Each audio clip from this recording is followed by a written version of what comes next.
My dear students, in previous video about solution we discussed colligative property. हमने देखा कि colligative property वह property होती है जो सॉल्यूट के क्वांटिटी पे डिपेंड करती है, न कि उसके नेचर और कंपोजिशन पे। तो हमने जो colligative प्रॉपर्टी का डिस्कशन प्रीवियस वीडियो में किया था वो था हमारा लोअरिंग वेपर प्रेशर, जिसके ऊपर हम लोगों ने न्यूमेरिकल भी किया था। आज का जो हम लोग का कोलिगेटिव प्रॉपर्टी है, अगला जो हम आपके लिए लेके आए हैं वह है एलिवेशन इन बॉइलिंग पॉइंट। सबसे पहले तो आप लोगों को ये जान लीजिए कि जो भी आपको जो इस वीडियो में जो भी बताया जा रहा है आपको उसको कंसेप्ट समझना है। इसमें आपका अगर सब्जेक्टिव अच्छा है तो अपने आप ऑब्जेक्टिव क्लियर होगा। और दूसरी बात ये आप लोगों को याद रखना है कि आप जो है जो भी चीजें न्यूमेरिकल कराई जाए आप इससे रिलेटेड और भी न्यूमेरिकल करें। आपको लगे कि अगर हमसे कुछ क्वेश्चंस पूछना है तो आप कमेंट में कमेंट करें और हमारी पोटेंशियल को बढ़ाएं, हमारी एनर्जी को बढ़ाएं। हमको लाइक करें, सब्सक्राइब करें, शेयर करें ताकि हमारी पोटेंशियल बढ़े और आप लोगों को ज्यादा से ज्यादा मटेरियल प्रोवाइड कर सकें। तो चलते हैं हम लोग एलिवेशन इन बॉइलिंग पॉइंट। सबसे पहले हम समझते हैं कि बॉइलिंग पॉइंट हम कहते किसे हैं। हमको बहुत पहले से जो है प्रीवियस क्लास में पढ़ाया जाता है कि वह टेम्परेचर जिस टेम्परेचर पर कोई लिक्विड उबलने लगे, खौलने लगे, वो बॉइलिंग पॉइंट होता है। तो अब इस कंसेप्ट को आप चेंज कीजिए। बॉइलिंग पॉइंट किसे कहते हैं? The temperature at which vapour pressure of liquid become equal to 1 atmospheric pressure, वो कहलाता है बॉइलिंग पॉइंट। यानी वह टेम्परेचर जिस टेम्परेचर पे किसी लिक्विड का वेपर प्रेशर 1 एटमॉस्फेरिक प्रेशर के बराबर हो जाए, दैट इज 760 mmHg हो जाए, उसी टेम्परेचर को हम बॉइलिंग पॉइंट कहेंगे। और बॉइलिंग पॉइंट किसी भी लिक्विड का एक परफेक्ट मेजरमेंट होगा। क्लियर? अब हम देखेंगे कि अगर बॉइलिंग पॉइंट, मान लो अगर हम कोई लिक्विड लेते हैं और उसमें कोई अगर मटेरियल डालते हैं, दैट इज कोई भी सॉलिड अगर डालते हैं और वो सॉलिड नॉन वोलेटाइल है, तो हमने पढ़ा है कि नॉन वोलेटाइल उसके वेपर प्रेशर को कम कर देगा। तो अगर मान लो कि अगर किसी वेसल में आपने कोई लिक्विड लिया है, मान लो लिक्विड लिया है और सोचो कि इसका इनिशियल प्रेशर, सपोज दैट इसका इनिशियल प्रेशर 200 mm है। अब इसको आपको कहां तक हीट करना है? 760 mmHg तक हीट करना और ये बॉयल हो जाएगा। लेकिन जब हम इसके अंदर नॉन वोलेटाइल मटेरियल डालेंगे, तो जब भी नॉन वोलेटाइल मटेरियल डालेंगे तो नॉन वोलेटाइल मटेरियल इसके वेपर प्रेशर को क्या करेगा? कम कर देगा। और निश्चित ही कम कर देगा। तो ऐसी स्थिति में अब इसका 150 mm मान हो गया, तो निश्चित है कि 150 को 760 जाने में ज्यादा टाइम लगने वाला है, ज्यादा टेम्परेचर लगने वाला है। इसका मतलब कि अगर मान लो सॉल्वेंट का बॉइलिंग पॉइंट T0 हो तो जो सॉल्यूशन बनेगा उसका बॉइलिंग पॉइंट T होगा और T always more than T0। बस इसी दोनों के डिफरेंस को हम कहेंगे एलिवेशन इन बॉइलिंग पॉइंट और इसको डिनोट करेंगे डेल्टा टीबी से। तो हमसे अगर कहा जाए कि एलिवेशन इन बॉइलिंग पॉइंट क्या है, तो कहोगे the differences in boiling temperature of pure solvent and solution is known as elevation in boiling point. जब भी किसी सॉल्वेंट के अंदर कोई नॉन वोलेटाइल सॉल्यूट डाला जाता है तो उस सॉल्यूशन का बॉइलिंग पॉइंट सॉल्वेंट के कंपेयर में इंक्रीज कर जाता है। इंक्रीज का रीजन क्या है? तो उसका वेपर प्रेशर डिक्रीज कर जाता है। यानी ये कहोगे कि जो डेल्टा टीबी होगा, जो डिफरेंस होगा, directly proportional to the lowering vapour pressure, that is delta P होगा। जितना ज्यादा लोअरिंग वेपर प्रेशर होगा उतना ही डेल्टा टीबी क्या होगा? ज्यादा होगा। हम ग्राफिकली इसको समझ सकते हैं। ग्राफिकली अगर हम इसको समझें तो मान लो कि अगर ये हमारा, सपोज करो कि ये हमारा वेपर प्रेशर है और ये हमारी लाइन है 180 की। अगर हमने सॉल्वेंट लिया तो निश्चित है कि सॉल्वेंट का जो वेपर प्रेशर का समथिंग जो भी होगा, निश्चित है कि इसको हीट करोगे तो ये हीट करते करते जब जाओगे और जैसे ही 180 जाएगा ये बॉयल हो जाएगा और ये हमारा कहलाएगा T0। अब ये हो गया हमारा सॉल्वेंट। अब इसी सॉल्वेंट के अंदर जब आप सॉल्यूट डालोगे, मान लो जैसे सॉल्यूट डालोगे, अब ये सपोज दैट यहाँ गया, अब ये जो रिलेटेड टेम्परेचर आएगा ये कहलाएगा T। ये आपका है टेम्परेचर और ये टेम्परेचर आपका है केल्विन में। तो निश्चित है कि दोनों के बीच का जो डिफरेंस होगा ये कहलाएगा डेल्टा T। और यहाँ पे आप देखोगे तो ये डेल्टा P है जो चेंज इन वेपर प्रेशर है। तो हम तो यही कर सकते हैं, यह हमारा सॉल्यूशन रहा। तो हम कहेंगे कि delta TB is directly proportional to change the pressure that is P naught minus P, या ये कहेंगे delta TB is directly proportional to delta P, या हम ये भी कहेंगे ये दोनों का डिफरेंस है कि डेल्टा टीवी इक्वल टू या delta TB proportional to molality. और अगर हम प्रोपोर्शनल को हटाते हैं तो डेल्टा टीवी ये बराबर हो जाएगा केवी इंटू मोलेलिटी। ये हम इक्वेशन 1 कर देंगे। और केवी क्या है?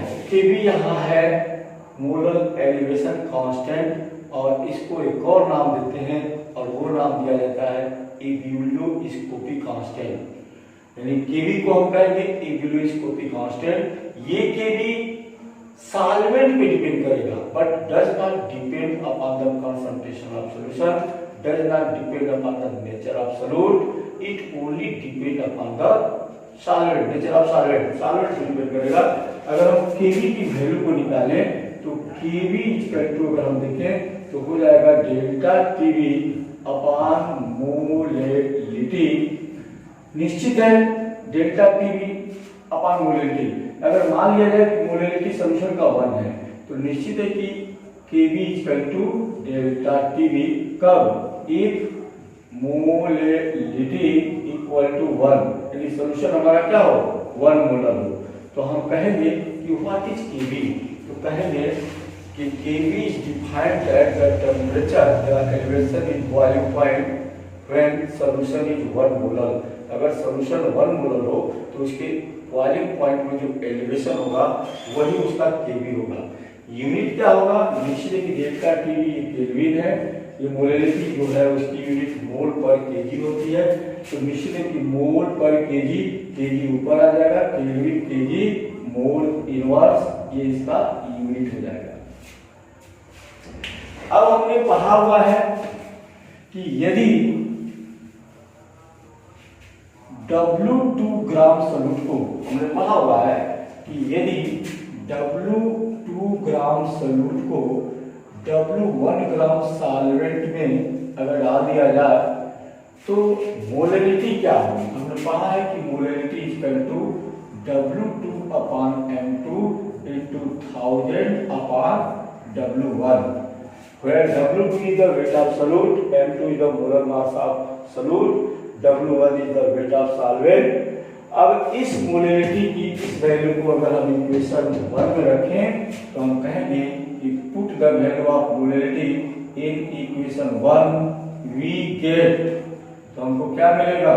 Delta TV equal to KB into W2 upon M2 into 1000 upon W1। तो ये जो हमारा इक्वेशन मिला, इस इक्वेशन की सहायता से इसको हम किसी भी अननोन मटेरियल का, किसी भी अननोन सॉल्यूट का मोलर मास कैलकुलेट कर सकते हैं।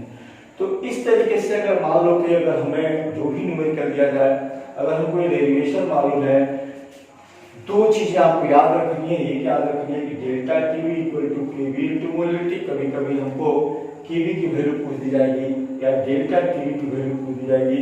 और डेल्टा टीवी क्या है? तो ये आपको याद रखना है कि डेल्टा टीवी ये बराबर होगा डेल्टा टीवी, निश्चित है कि सॉल्यूशन का बॉइलिंग पॉइंट ज्यादा होगा T माइनस T नॉट, ये होगा delta TV, boiling point of solution minus boiling point of your solvent. तो इस तरीके से तीन चीजें आपको याद रखनी है। Delta TV equal to T minus T naught, delta TV equal to KB into molality और ये डेरिवेशन। और इनसे रिलेटेड अगर न्यूमेरिकल आता है या कोई एमसीक्यू पूछा जाता है, एमसीक्यू जनरली पूछेगा कि केवी को क्या कहते हैं इनकी यूनिट क्या होती है, तो आप इन सब चीजों को मेरे हिसाब से आप एक्सप्लेन कर सकते हैं। आइए चलते हैं एक न्यूमेरिकल पे कि अगर हमको न्यूमेरिकल दे तो हम कैसे उस न्यूमेरिकल को प्रूव करेंगे या कैसे कैलकुलेट करेंगे। हमें उस इक्वेशन को अपने दिमाग में रखना है कि सबसे पहले अगर न्यूमेरिकल दिया जा रहा है उस न्यूमेरिकल को रीड करेंगे, देखेंगे और उस न्यूमेरिकल को हमसे पूछ क्या रहा है ये हम उस पर ध्यान देंगे। जैसे हमसे कहा गया कि 3 × 10⁻³ kg नॉन वोलेटाइल सॉल्यूट, यानी हमसे कहा जा रहा है 3 × 10⁻³ kg non volatile solute dissolved in 50 into solute dissolved in 50 into 10⁻³ kg water. The solution boil, कह रहा है कि the solution boil, ये जो solution बना boil at 373.5 Kelvin. Calculate the molar mass of solute. Calculate the molar mass of solute। और याद रखोगे कि वाटर के लिए केवी की वैल्यू दिया रहेगा और ये दिया जाएगा 0.52 केल्विन केजी मोल इनवर्स। अब हमको करना क्या है, सबसे पहले हम ये देखेंगे कि जो क्या क्या हमें दिया हुआ है, तो हम देखेंगे कि हमको दिया है W1 और वो दिया है 50 × 10⁻³ kg। तो 50 × 10⁻³ kg को हम सीधे ग्राम में ले लेंगे क्योंकि हमारा मोलर मास ग्राम में आएगा। तो इसको अगर ग्राम में करना होगा तो 1000 मल्टीप्लाई करेंगे, 3 कर जाएगा तो बन जाएगा 50 ग्राम। W2 हमारा है 3 × 10⁻³ kg या इसको कहेंगे 3 ग्राम। उसके बाद सॉल्यूशन बॉयल एट 373.5 यानी T = 373.5 है और वाटर के लिए हमें मालूम होना चाहिए कि T नॉट 373.0 केल्विन है। तो इन दोनों का डिफरेंस करेंगे तो डेल्टा टीवी निकल जाएगा। तो delta TV equal to T minus T naught तो ये हो जाएगा 373.5 minus 373.0 that is 0.5 kelvin delta TV आ गया। हमें केवी दिया हुआ है, केवी दिया है 0.52 केल्विन केजी मोल इनवर्स। अब हमको करना क्या है, हमसे पूछ रहा है कैलकुलेट द मोलर मास, यानी हमसे M2 पूछ रहा है। हमें फार्मूला याद रखना, हमारा फार्मूला अभी हमने देखा था delta TV equal to KB into W2/M2 into 1000/W1 है। हमसे M2 पूछ रहा है, M2 को अगर बाहर निकालेंगे तो M2 इक्वल टू क्या हो जाएगा KV into W2 into 1000 divided by delta TV into W1। Value को पुट करेंगे, केवी की वैल्यू आपका है 0.52, W2 आपको दिया है 3 ग्राम, ये हो गया आपका 1000 और यहाँ पे आपका डेल्टा टीवी आ गया 0.5 और यहाँ पे W1 दिया है आपका 50 ग्राम। अगर हम देखें 0 से आप 0 को काट दो, 100 अगर मल्टीप्लाई करोगे तो 52 हो जाएगा।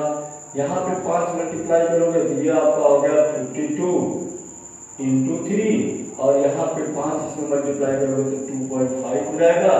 और इसे जब हम हल करेंगे तो ये आपका हो गया 3 × 2 = 6, 3 × 5 = 15, 156 0 कर दो, इसको 25 कर दो, क्या हो जाएगा 25 1560 डिवाइडेड बाई 25 6 150 60 और यहाँ आपका हो गया 25 यहाँ 75 25 दूरी 50 ये आपका हो गया 110 पॉइंट कर दो 0 कर दो और ये आपका हो जाएगा 62.4 ग्राम पर मोल। इसका क्या आ गया मॉलिक्यूलर वेट आया। इसका मॉलिक्यूलर वेट आया, ये आया आपका सॉल्यूट का। तो इस तरीके से अगर हमको बॉइलिंग पॉइंट का कंसेप्ट क्लियर हो, उसके इक्वेशन क्लियर हो, तो we can easily calculate the molar mass of unknown solute, या हम जो है elevation in boiling point solution का या सॉल्वेंट का कोई भी दिया जाए, अगर हमारे दिमाग में फार्मूला कंसेप्ट क्लियर हो तो हम इजीली कैलकुलेट कर सकते हैं। क्लियर? हम लोग चलते हैं अगले कोलिगेटिव प्रॉपर्टी पे। अगला हम लोग का कोलिगेटिव प्रॉपर्टी है फ्रीजिंग पॉइंट। फ्रीजिंग पॉइंट क्या होता है? अगर हम सबसे पहले इसकी डिफिनेशन को समझें तो फिर हम आपको बता दें कि हम लोग का जो प्रीवियस डिफिनेशन है उसको चेंज करना पड़ेगा। जो हमको पहले से बताया गया फ्रीजिंग पॉइंट का मतलब वह टेम्परेचर जिस टेम्परेचर पर कोई लिक्विड फ्रीज हो जाए, बिल्कुल गलत। आपको यह टेम्परेचर, आपको यह डिफिनेशन नहीं बोलना है, आपको बोलना है कि the temperature at which liquid and solid phase vapour pressure exist in equilibrium. वह टेम्परेचर जिस टेम्परेचर पे सॉलिड और लिक्विड का वेपर प्रेशर इक्विलिब्रियम में एग्जिस्ट करे वो कहलाता है फ्रीजिंग पॉइंट। जनरली ये देखा जाता है कि अगर किसी सॉल्वेंट के अंदर कोई सॉल्यूट को डाल दिया जाए तो उसका जो फ्रीजिंग पॉइंट होता है वो डिक्रीज हो जाता है, और इसीलिए इसको हम कहते हैं डिप्रेशन इन फ्रीजिंग पॉइंट। हम कैसे कहेंगे कि डिक्रीज हो जाता है? तो ग्राफिकली अगर इसको हम समझें तो निश्चित है कि अगर ग्राफिकली समझते हैं, मान लो यहाँ पे हमने ले लिया T, ये आपका हो गया केल्विन में, और यहाँ पे ले लिया हमने वेपर प्रेशर, और ये आपका है आपका सपोज करो ये आपका टेम्परेचर है 1 atm। खैर हमको 1 atm से कोई लेना देना नहीं है, लेकिन फिर भी समझे। मान लो हम ये सॉल्वेंट को टेम्परेचर डाउन करेंगे तो वो धीरे धीरे उसका वेपर प्रेशर कम होता जाएगा।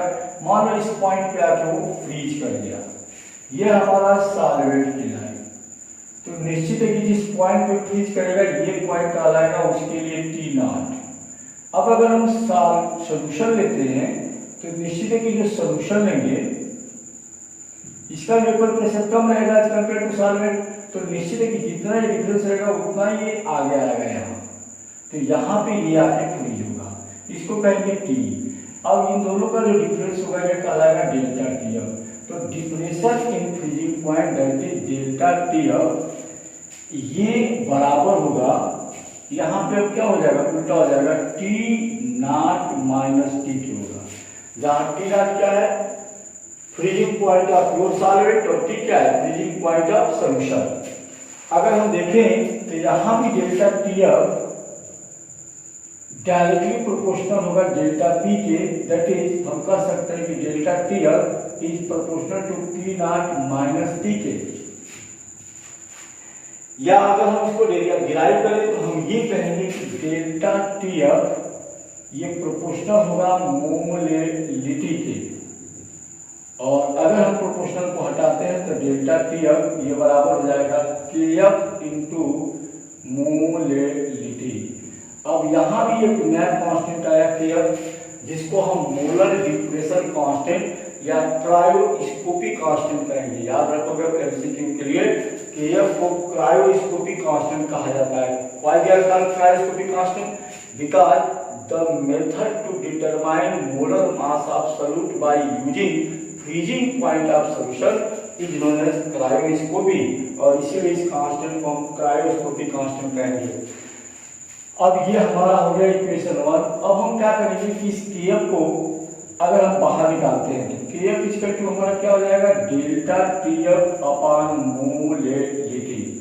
अब डेल्टा Tf अपॉन मोलेलिटी हो गया, निश्चित है कि इसकी यूनिट क्या होगी, इसकी यूनिट हो जाएगी केल्विन, और मोलेलिटी की वही होगी केजी मोल इनवर्स।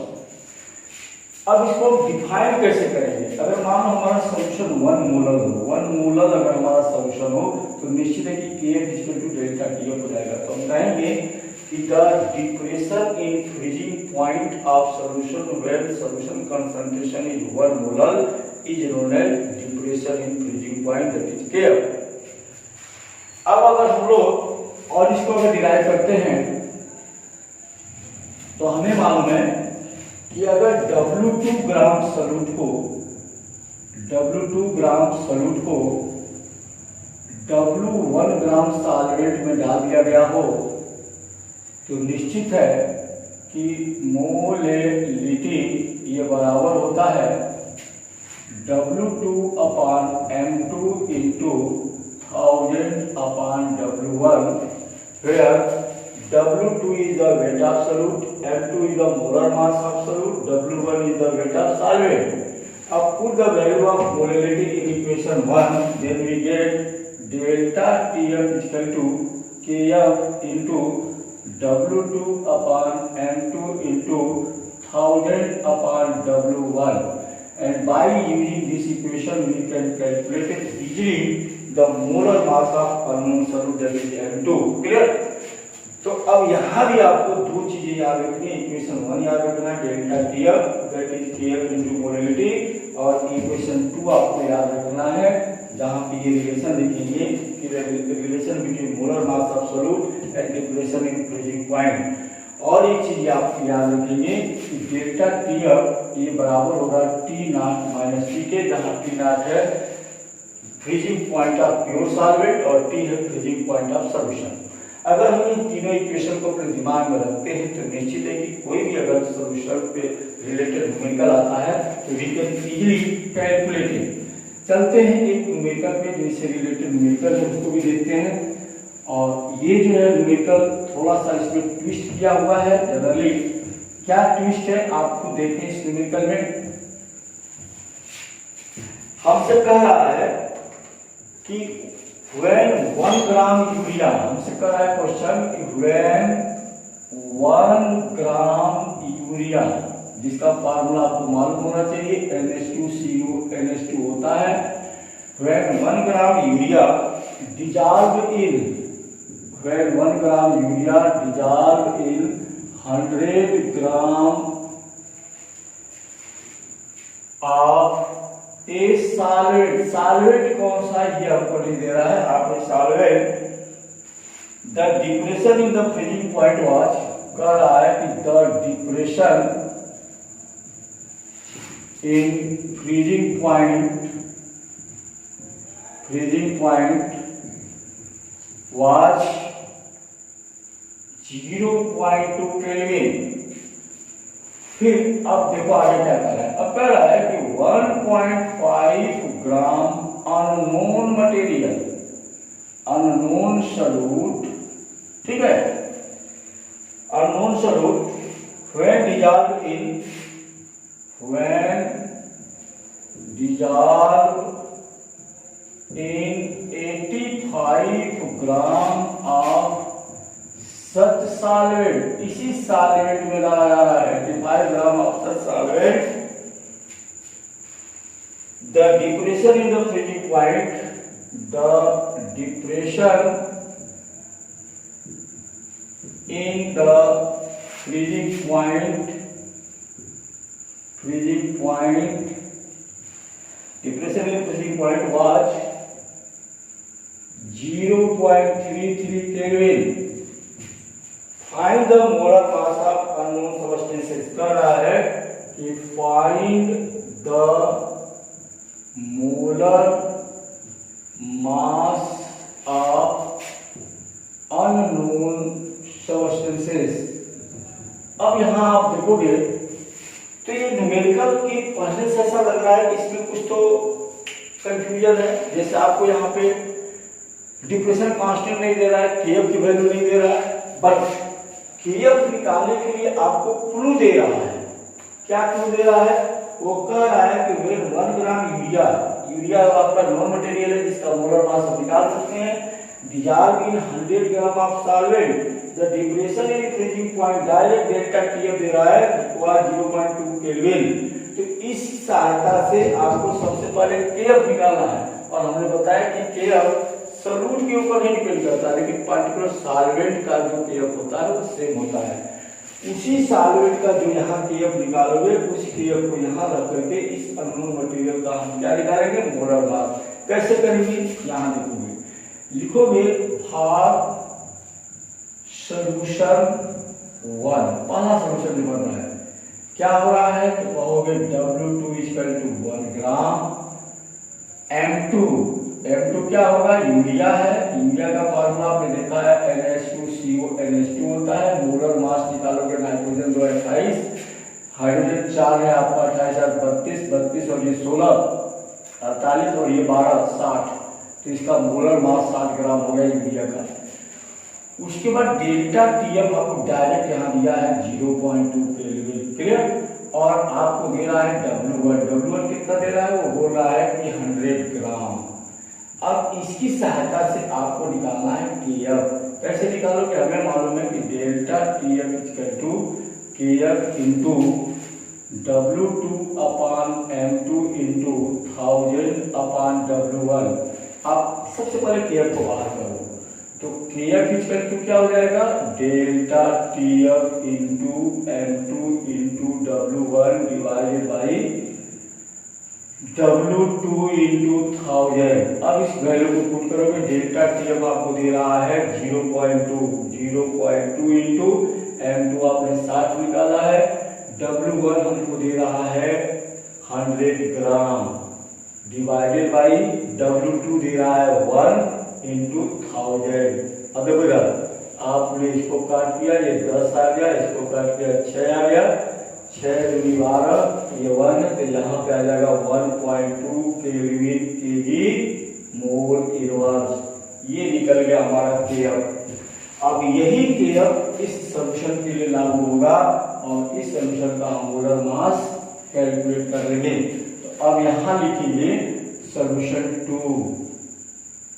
सॉल्यूशन 2 के लिए हम लिखेंगे W2 equal to 1.5 gram, molar mass M2 हमको अननोन है, W1 हमको दे रहा है 85 ग्राम, केएफ हमको पता चल गया और वो है 1.2 केल्विन केजी मोल इनवर्स। और हमें क्या पता चला, depression in freezing point that is delta TF कितना दे रहा है, 0.33 केल्विन। तो हमको करना क्या है, तो हमको करना ये है कि अब इस वैल्यू की सहायता से हमको उसका मोलर मास निकालना है। तो मोलर मास निकालने के लिए फिर से इक्वेशन लिखेंगे, तो हमारा इक्वेशन हो जाएगा delta TF equal to KF into लिखोगे W2 upon M2 into 1000 upon W1। आपसे M2 पूछ रहा है, M2 को सीधा बाहर निकालो, तो M2 इक्वल टू हो जाएगा KF into W2 into 1000 divided by delta TF into W1। अब वैल्यू पुट करेंगे, KF की वैल्यू हमारी कितनी आई, 1.2 आई, तो यहाँ लिखेंगे 1.2 इंटू W2 दे रहा है 1.5 into 1000 divided by delta TF आपका आ गया है 0.33 और W1 आपको दे रहा है 85। अब जो है, अब इनको हम हल करेंगे। कैसे हल करेंगे, सिंपल सी बात है, 1.2 है 1.5 है। अब निश्चित है कि यहाँ पे 1.2 1.5 अगर मान लो यहाँ पे अगर मल्टीप्लाई कर देते हैं तो आपका क्या हो जाएगा, ये 15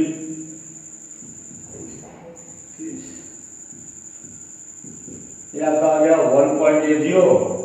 अब ये जो 1.80 आ गया, इसमें 1000 अगर मल्टीप्लाई करोगे तो पॉइंट कट जाएगा, कितना जाएगा 1800 और ये 85.0.33 आप मल्टीप्लाई करोगे और इसको हम वहां से डिवाइड कर देंगे। जैसे ही हम इसको डिवाइड करेंगे तो जो हमारा आंसर आएगा डिवाइड करने के बाद वो आएगा 64.17 ग्राम पर मोल। तो इस तरीके से हम इस डिप्रेशन इन फ्रीजिंग पॉइंट के इस इक्वेशन की सहायता से किसी भी अननोन मटेरियल का मोलर मास कैलकुलेट कर सकते हैं। तो आज की इस वीडियो में हम लोगों ने पढ़ा दो कोलिगेटिव प्रॉपर्टी, एक था हमारा एलिवेशन इन बॉइलिंग पॉइंट और दूसरा था डिप्रेशन इन फ्रीजिंग पॉइंट। मिलते हैं हम लोग नेक्स्ट वीडियो में अगले टॉपिक के साथ। Okay, thanks.